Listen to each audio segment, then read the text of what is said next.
Yo, what's up guys? It's Noah here, and in today's video, I'm going to be talking through a couple of my favorite plays on Prizepicks for today's slate for Tuesday, April the 26th. We once again have 3 games on tonight's slate, and I got 3 props that I will share in this video. So, before we talk through the 3 plays that I'm liking for today, we can recap Monday's plays.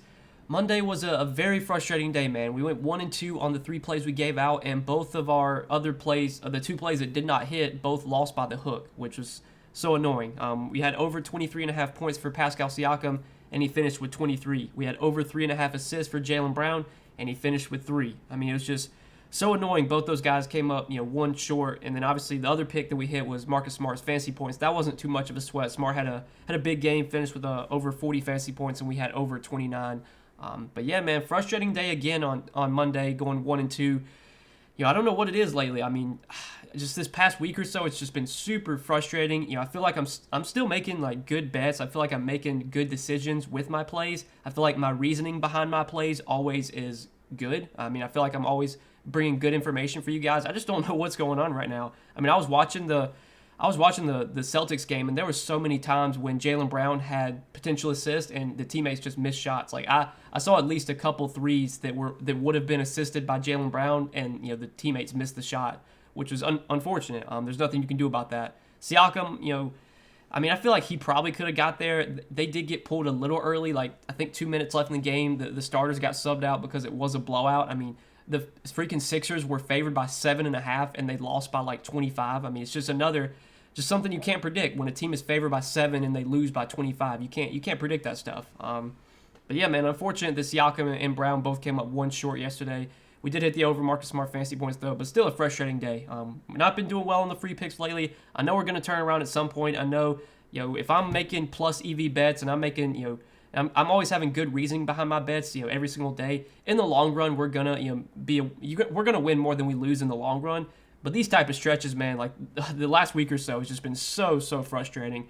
I don't know if it's like we're at a point in the playoffs where it's just, getting tougher to predict lines, if the lines are getting a lot sharper, if games are just not going the way, you expect them to. I don't know what's going on right now, but NBA has been super frustrating for player props. I've been really struggling with the free plays. My Patreon plays I've been struggling too. I know we're going to bounce back at some point. I just got to, keep trusting the process, know that in the end I'm making positive decisions. I'm making good bets. The reasoning behind my bets is always going to be something that I look back on. Was I correct with my reasoning? That's what really matters to me. In the end, if Jaylen Brown gets a ton of potential assists and his teammates just miss shots, well, that's something I can't control. If Pascal Siakam plays massive minutes and falls 1 point short, I mean that's something I can't control. But if I'm able to make good decisions with my bets, then that's all that matters. I can't control how these guys play. But yeah, we'll talk through the 3 plays I like for today, guys. We'll share why I like these as always. We'll go really in depth. Before we do get started though, make sure you hit that like button if you do enjoy these first look videos. Talking through a few of my free plays every day. If you enjoy these videos, hit that like button, hit that subscribe button. If you are new here, I do upload these videos daily. I've been trying to upload these Prizepicks videos every single day throughout the playoffs. Make sure you hit that subscribe button if you've been enjoying these videos. Also, if you're new to Prizepicks, you want to check them out, you can sign up with my promo code Noah. They'll match your first deposit up to $100 when you do sign up with my promo code. But let's go ahead and talk through the 3 plays that I'm liking for today. We'll start off first off with CJ McCollum. I'm really liking over 23.5 points for CJ McCollum. This is a number that he has only hit once in this series so far through the 4 games in this series, or actually twice. So excuse me, twice. He's hit this number twice in this series. Had 25 points in game 1, had 30 points in game 3. He missed in game 2, lost by the hook, finished with 23 that game, and then he missed last game in game 4, finished with 18 points. But what really stands out to me is the usage that CJ McCollum has had. The shot attempts as well, and that's another thing. He's been fairly inefficient shooting the ball wise, in this series. But I mean that is something that could, we know can positively regress, regress in the right way.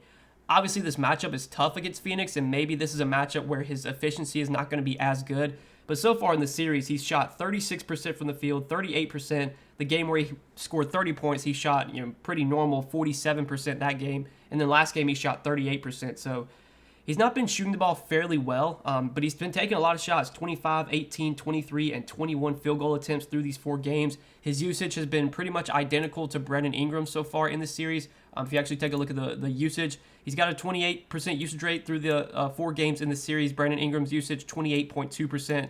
Both those guys are going to play huge minutes. Obviously, McCollum is who we're really focused on, though. The usage has been there. You look at the usage this season. This was during the regular season, and the 872 minutes that CJ McCollum played with the Pelicans during the regular season, he had a 29.4% usage rate, which is right up there with Brandon Ingram. Again, he's just going to play huge minutes. I think at some point CJ McCollum's going to have a decent shooting game where he shoots 50% from the field, and when he does that, he's probably scoring 30-plus points. Even if he has an average shooting game, he's getting so many field goal attempts that, if he shoots 10 for 25, he might still be able to hit this over 23.5 points. Again, he's gone over in 2 out of their 4 games in the series. 1 game he missed by the hook, missed by 1. Last game he missed by a few points, but had a very bad shooting game. He shot 8 for 21 last game. He shot 2 for 9 from 3. Brandon Ingram has really been killing the Suns lately. So maybe, heading into this game, maybe the Suns, change up their defense. Maybe they put, Mikal Bridges on Brandon Ingram. Maybe they change up their defensive scheme. Maybe double Brandon Ingram. I don't really know. But I think McCollum, just the minutes he's going to play, the volume is there. It just comes down to if he can have a decent shooting game. And if he shoots 45% from the field, which is, fairly average for him, feel confident he's scoring 24 points a day. So this is one I do like quite a bit, over 23.5 points for CJ McCollum. And then the second pick, another points prop I like.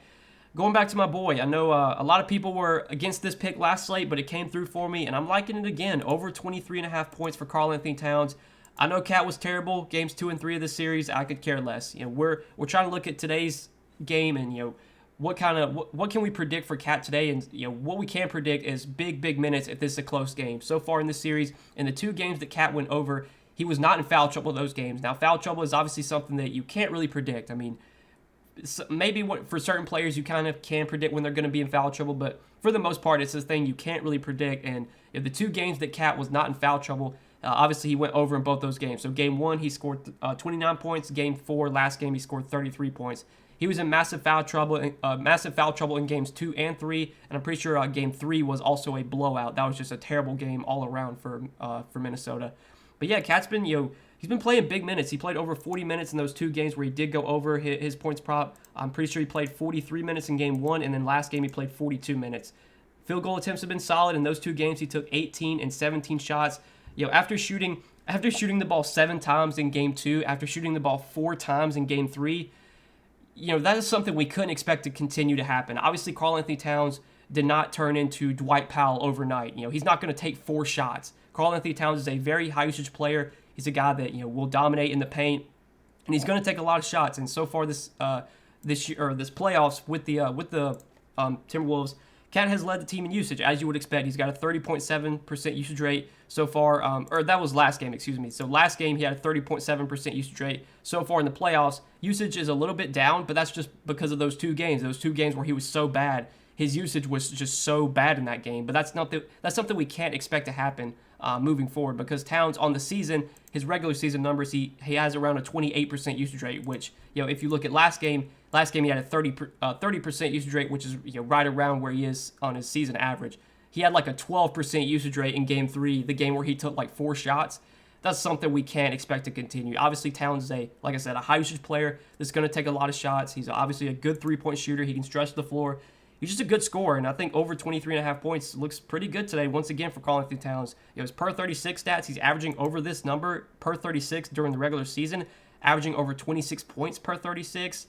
I just think this line's too low. We should expect 40-plus minutes from Cat here if this game's close, if he's not in foul trouble. Sure, playing in Memphis, I guess there's some blowout risk. I think Memphis did blow them out, when they were playing at home in Game 3, I believe that was. Maybe, or Game 2, I can't remember honestly, but I know there was a blowout one game. I think it was Game 3. Yeah, it was Game 3. Or Game 2, actually. Game 2, was a blowout. They were playing in Memphis. Memphis is a good team at home. They could blow them out here, but the spread in this game right now I think is only a couple of points. I'd expect a close game. I'd expect Towns to play 40-plus minutes. If he does, feel pretty confident about him scoring 24 points today. I think this line is a little bit too low, so I do like over 23.5 points for Karl-Anthony Towns as our second pick for today. And then our third and final pick is going to be a rebound prop. This is a guy that I literally hate betting on. I was on his rebounds last game, and he came up 1 short because he fouled out.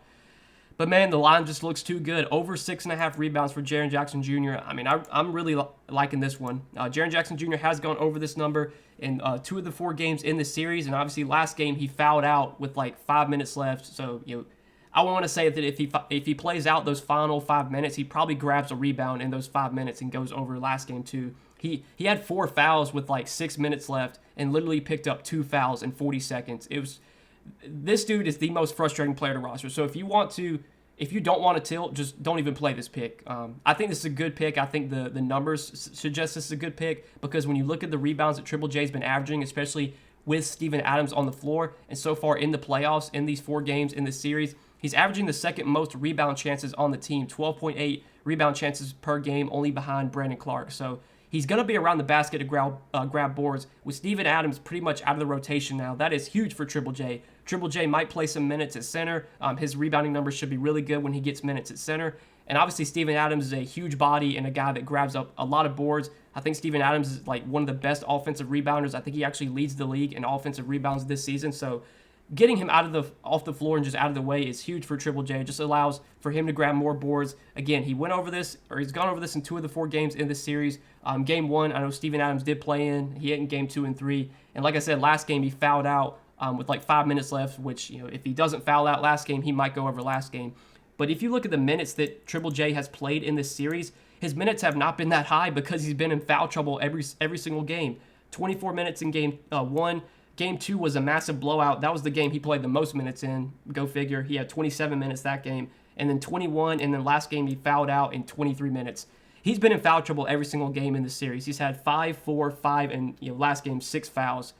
This is something that you just kind of have to deal with when you bet on Triple J. He's going to get in foul trouble a lot, but on the days where he doesn't get in foul trouble, he's probably going to crush his prop lines because his lines are kind of suggesting him to play limited minutes. I mean, his points prop is only 12.5. I mean, that's a line that we don't see. Like, usually his points line is like 15.5, 16.5. It's come way down just because he's been playing so few minutes lately because he's been in foul trouble.